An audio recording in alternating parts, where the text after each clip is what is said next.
Hello everyone, Radhe Radhe सभी को। कैसे हैं आप सब? आशा करती हूँ आप सब बढ़िया होंगे, स्वस्थ होंगे, खुश होंगे।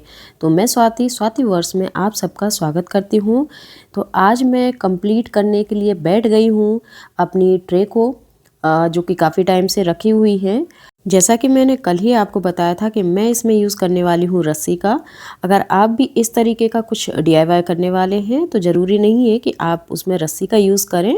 आप चाहें तो इसमें पेपर भी लगा सकते हैं या कलर भी यूज़ कर सकते हैं, तो चॉइस आपकी है। पर मुझे ये रस्सी का काम बहुत ज़्यादा पसंद आया, इसलिए मैं इसी को यूज़ कर रही हूँ इसमें। तो सबसे पहले रस्सी का जो स्टार्टिंग वाला हिस्सा है उसको हम चिपका देंगे, क्योंकि मेरे पास जो रस्सी है वो नायलॉन वाली है। तो इसमें से जो इसके रस्सी के रेसे हैं वो बहुत ज़्यादा निकल रहे हैं, और अगर इसको पेस्ट नहीं करेंगे तो पूरी रस्सी बिखर जाएगी, यानी खुल जाएगी। इसलिए सबसे पहले हम इसको चिपका के सिक्योर कर लेंगे। आपके पास अगर कॉटन वाली रस्सी मिले तो वो बहुत ज़्यादा सही रहती है, मतलब वो खुलती नहीं है, उसके रेसे भी नहीं बिखरते हैं। पर मेरे यहाँ ऑप्शन ही नहीं था, तो मुझे यही मजबूरी में लेनी पड़ी। तो कुछ नहीं, इसको मैंने पेस्ट कर दिया है ग्लू स्टिक से। तो अब मैं रस्सी को ट्रे के ऊपर वाले पार्ट में चिपकाना स्टार्ट कर रही हूँ। और आपकी मर्ज़ी है, आपको जैसे भी रस्सी से डिज़ाइन बनानी है आप बना सकते हैं। मैं इसको बहुत ही सिंपल रख रही हूँ, क्योंकि रस्सी में ही एक पैटर्न बना हुआ है, तो उसी से जो डिज़ाइन बनेगी वो भी बहुत प्यारी बन रही है। इसलिए मुझे नहीं लगता है कि एक्स्ट्रा एफर्ट डालने की ज़रूरत है। आप सिंपल रस्सी को ही चिपकाते जाएंगे ना तो बहुत प्यारा पैटर्न उभर कर आएगा। तो बस वही मैं कर रही हूँ। तो सबसे पहले जो ट्रे है उसके बॉर्डर पर हम लगा देंगे, और रस्सी को आप अच्छे से पेस्ट करें ताकि वो खुले नहीं।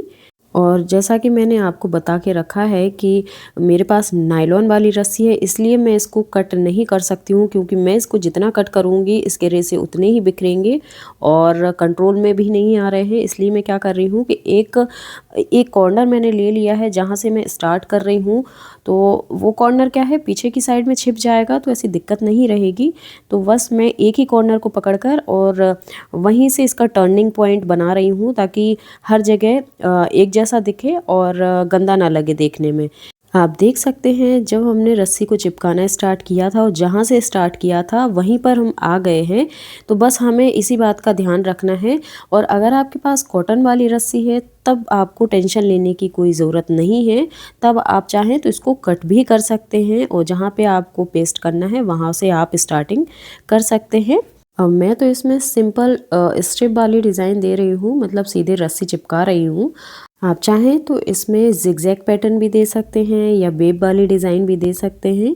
तो आपको जैसे भी पसंद आए आप अपनी ट्रे को वैसे डेकोरेट करिए।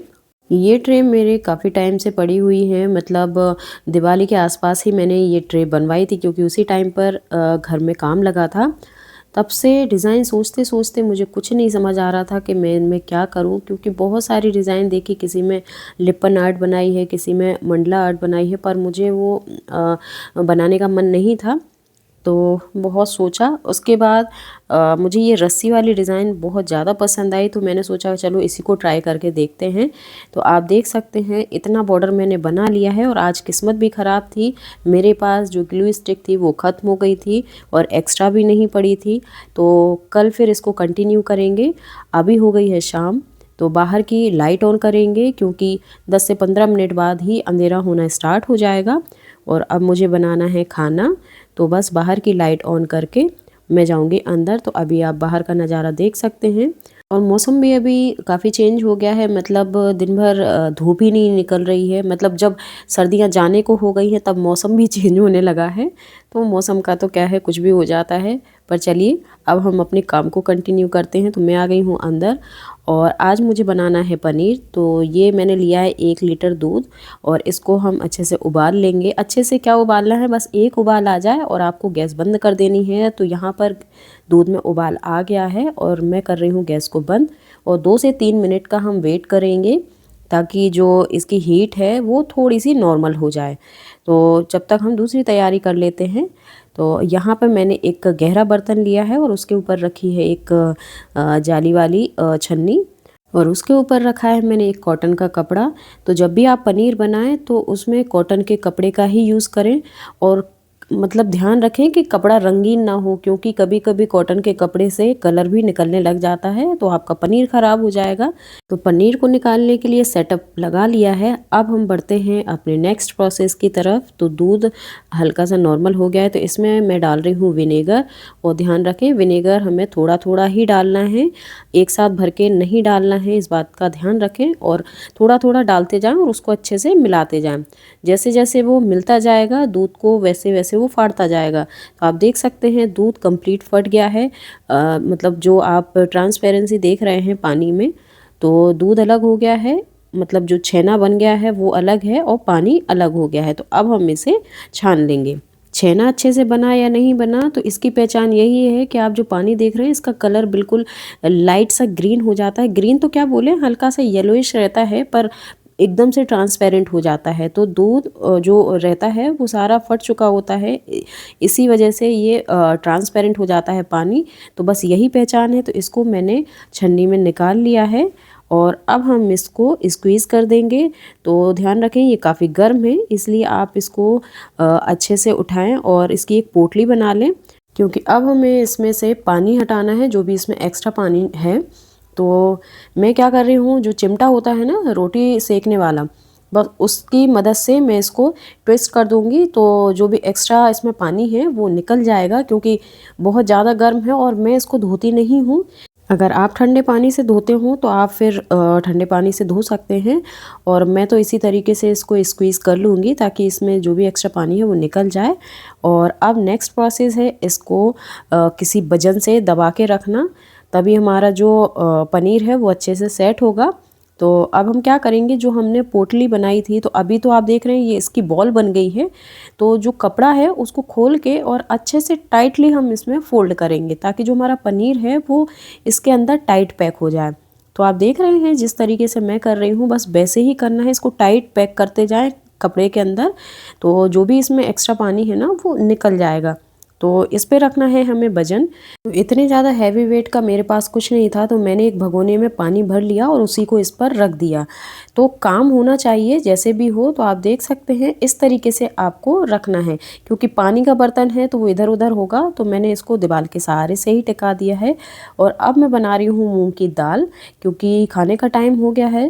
तो मैं यहाँ पर हरी मिर्च वाली मूँग की दाल बना रही हूँ, बहुत ही सिंपल तरीके से, बस हरी मिर्ची और जीरे से तड़का लगा दिया है। और साथ ही में हो गया है दिया बत्ती का भी टाइम।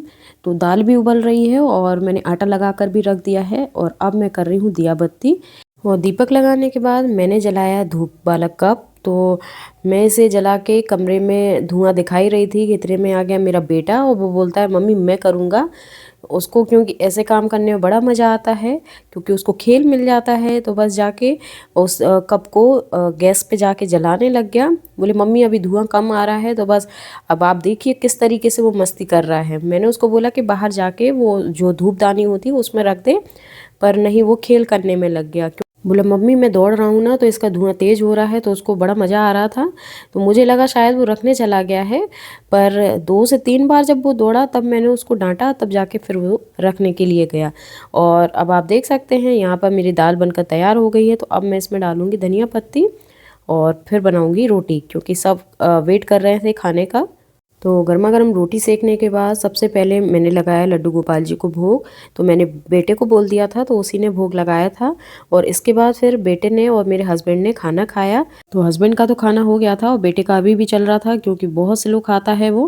और इस बात को लेके मैं उस पर कई बार गुस्सा होती हूँ कि बेटा थोड़ा सा स्पीड में खाया करो, क्योंकि बहुत ज़्यादा स्लो खाता है। पर ठीक है, उसको जैसे खाना है वो तो खाता ही रहेगा। अब मेरी बारी थी खाना खाने की, तो मैं भी बैठ गई और मैंने भी खाना एंजॉय किया। और खाने के साथ साथ ही चल रहा था डिस्कशन। तो डिस्कशन ये चल रहा था कि बेटा बोल रहा था कि अभी नीचे चल के रैकेट खेलेंगे, पर हम दोनों ही मना कर रहे थे।